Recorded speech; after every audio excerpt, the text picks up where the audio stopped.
اپنے بھائی حسین پر جان دیتی تھی۔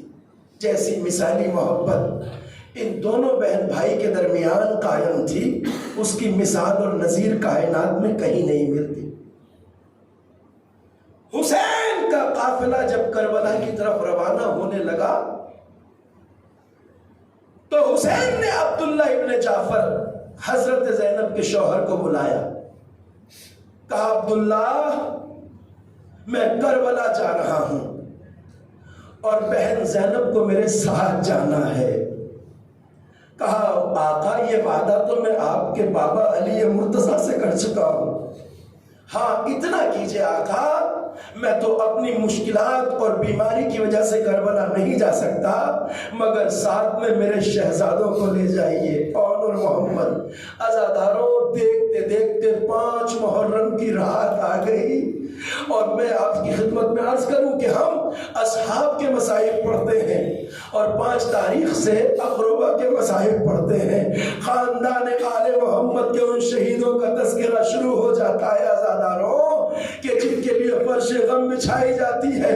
حسین ابن علی کربلا آئے، ساتھ میں زینب اپنے 2 شہزادوں کو لے کے آئی، اور محمد عبداللہ نے اپنے بچوں کو ساتھ بھیجا، زینب لے کے آ گئی۔ عزاداروں کربلا میں عاشور کی رات جب آئی اور حسین محضر شہادت سنا چکے تو روایت کہتی ہے ہر ماں اپنے بچوں کو کل مقتل میں جانے کے لیے تیار کر رہی تھی۔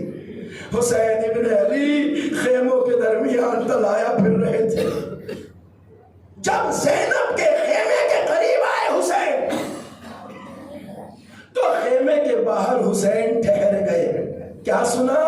زینب ایک بیٹے کا سر ایک زانو پہ رکھے ہے، دوسرے بیٹے کا سر دوسرے زانو پہ رکھے ہے، دونوں کے سر میں بالوں میں ہاتھ پھیرتی جاتی ہے اور کہتی جاتی ہے میرے شہزادوں کل ماں کو سرخرو کرنا، اے شہزادوں کل سب سے پہلے مقتل میں جانا، لاڈلو ایسا نہ ہو کہ تم سے پہلے قاسم چلا جائے تم بیٹھے رہو، تم سے پہلے میرا اکبر چلا جائے تم بیٹھے رہو۔ اجرکم اللہ، حسین کی آنکھوں سے آنسو روا ہو گئے، ہائے میری مظلومی، میری بہنیں اپنی قوت کے بالوں کو قربان کرنے کے لیے بے قرار۔ روایت کہتی ہے عاشور کا دن آ گیا اور مقتل سے لاشوں پہ لاشیں آ رہے تھے، ایک ایک شہید کا لاشا آ رہا تھا۔ روایت کہتی ہے کہ آن محمد کئی بار ماموں سے اجازت لینے کے لیے آئے، مگر حسین ہر بار دونوں شہزادوں کو سر سے پاؤں تک دیکھتے تھے اور کہتے تھے شہزادوں میرے بچوں ابھی تمہارا ماموں اتنا لاچار نہیں ہوا کہ تمہیں مقتل میں بھیج دے۔ تاریخ بتاتی ہے عزاداروں کہ کچھ دیر کے بعد زینب نے یہ دیکھا کہ دونوں شہزادے ایک طرف کھڑے ہیں، زینب قریب سے گزری، دونوں بچوں نے ماں کو سلام کیا، زینب نے دونوں شہزادوں کو غصے بھری نگاہ سے دیکھا، خیمے میں آ گئی، دونوں شہزادے آہستہ آہستہ چلتے ہوئے ماں کے خیمے میں آئے، آ کے کہا اماں کیا ہم سے کوئی خطا ہو گئی، والدہ گرامی کیا ہم سے کوئی خطا ہو گئی، کہا محمد میں دیکھ رہی ہوں شہیدوں کے لاشیں آ رہے ہیں مگر اب تک تم مقتل میں نہیں گئے۔ دونوں نے ماں کی ابا کا دامن پکڑ کے کہا اماں اس میں ہماری خطا نہیں ہے، مادر گرامی ہم بار بار ماموں کے پاس جاتے ہیں مگر بار بار ہمیں سینے سے لگا کے ماموں جان روتے ہیں، کہتے ہیں شہزادوں ابھی تمہارا ماموں اتنا مظلوم نہیں ہوا کہ تمہیں قربان کرے۔ اجرکم اللہ، اجرکم اللہ۔ روایت کہتی ہے جب زینب نے یہ سنا اپنے شہزادوں کو سینے سے لگا لیا، آئی زینب دونوں کا ہاتھ پکڑ کے آقا حسین کے خیمے میں آ کے کہا ماں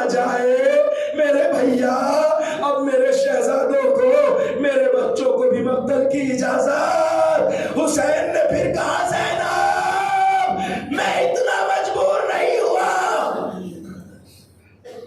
کہا بھیا اس کنیز کے پاس قربان کرنے کے لیے ان دو امانتوں کے علاوہ کچھ نہیں ہے، بھیا ایسا نہ ہو میرے اکبر پہ آنچ آ جائے، میرے قاسم پہ آنچ آ جائے تو میں ماں فاطمہ زہرا کو کیا منہ دکھاؤں؟ بچوں کا اصرار، ماں کا اصرار، حسین نے شہزادوں کو اجازت دی۔ روایت کہتی ہے دونوں شہزادے مقتل کی طرف رواں ہوئے۔ زینب جب سے دونوں مقتل کی طرف رواں ہوئے مسلح بچھا کر خیمے میں ایک طرف بیٹھ گئی۔ حسین نے دونوں شہزادوں کو گھوڑے پہ سوار کیا، دونوں شہزادے مقتل میں آئے۔ روایت کہتی ہے ایک طرف سے علی کی شجاعت کے وارث تھے، ایک طرف سے جعفر طیار کی شجاعت کے وارث تھے۔ میدان میں جا کے ایسی جنگ کی کہ یزیدی فوج بکھرنے لگی۔ حملہ کرتے کرتے آگے بڑھتے جاتے ہیں، کہا جاتا ہے کہ دونوں شہزادے جوش شجاعت میں لڑتے لڑتے پسر سعد کے خیمے تک پہنچ گئے۔ ایسی شجاعت کا مظاہرہ کیا، یکایک روایت کہتی ہے چونکہ پسر سعد کا خیمہ دریا کی ترائی میں تھا، بہتے ہوئے پانی پر نظر پڑی، قریب دریا، 3 دن کے پیاسے بچے، جیسے ہی پانی پہ نظر پڑی بڑے بھائی نے چھوٹے کو آواز دی بھیا یہاں سے واپس مڑ جاؤ، ایسا نہ ہو کہ اماں یہ سوچیں اصغر پیاسا ہے اور ہم پانی پی لیں۔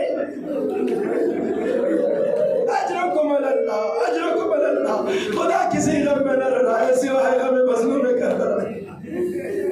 بھیا سامنے برات ہے، بھائی اماں کو خبر ہو گئی تو ماں یہ نہ سوچے کہ کہیں ہم پانی نہ پی لیں۔ جب دشمنوں کا کوئی بس نہ چلا آواز آئی کیا دیکھ رہے ہو؟ یہ حیدر کرار کے نواسے ہیں، یہ جعفر طیار کے پوتے ہیں، انہیں گھیر کر مارو۔ بس آواز جب بلند ہوئی ساری بکھری ہوئی فوجیں سمٹی، زخموں سے چور چور شہزادے، کسی نے نیزہ مارا، کسی نے خنجر مارا، کسی نے تلوار ماری۔ جب گھوڑے پہ سنبھلانا گیا آواز دی مامو جان ہماری مدد کو آئیے، ہماری مدد کو آئیے۔ روایت کہتی ہے حسین خیمے سے نکلے، آواز دی بھیا عباس ذرا میرے ساتھ آؤ، اس لیے کہ 2 شیر مقتل میں گرے۔ حسین مقتل میں آئے، خدا کسی کو یہ منظر نہ دکھائے جو حسین نے دیکھا۔ دونوں شہزادے زخموں سے چور بدن، خون بہ رہا ہے۔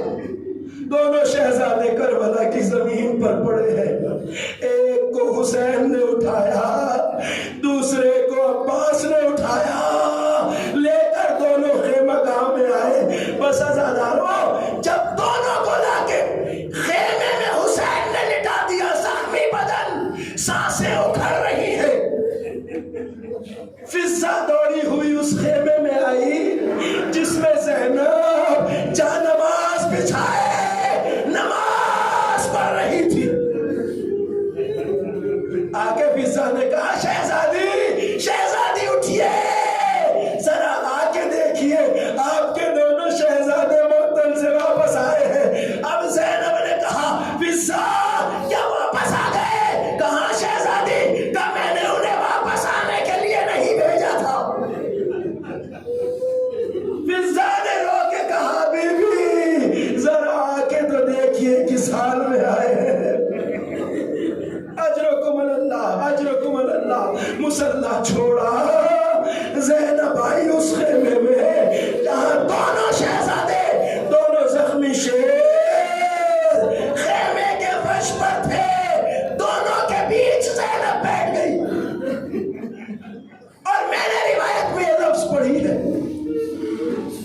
سانسیں اکھڑ رہی تھی دونوں شہزادوں کی، جہاں پلٹ کے مشکل سے سانس آ رہی تھی، ایسے میں دونوں شہزادوں نے آنکھ کھولی، اماں کو قریب بیٹھے دیکھا، ماں سے ایک جملہ کہا، ارزیت انا یا اماں، مادر گرامی اب تو ہم سے راضی ہو گئی۔ زینب نے کہا شہزادوں تمہاری ماں بھی تم سے راضی، زینب کا خدا بھی تم سے راضی۔ اسی اثنا میں دونوں شہزادوں کی روح قفس عنصری سے پرواز کر گئی۔ زینب نے سر سجدے میں رکھ کے کہا پروردگار زینب کی یہ قربانی قبول فرما، وسيعلم الذين ظلموا أي منقلب ينقلبون، إنا لله وإنا إليه راجعون۔ ماتم حسین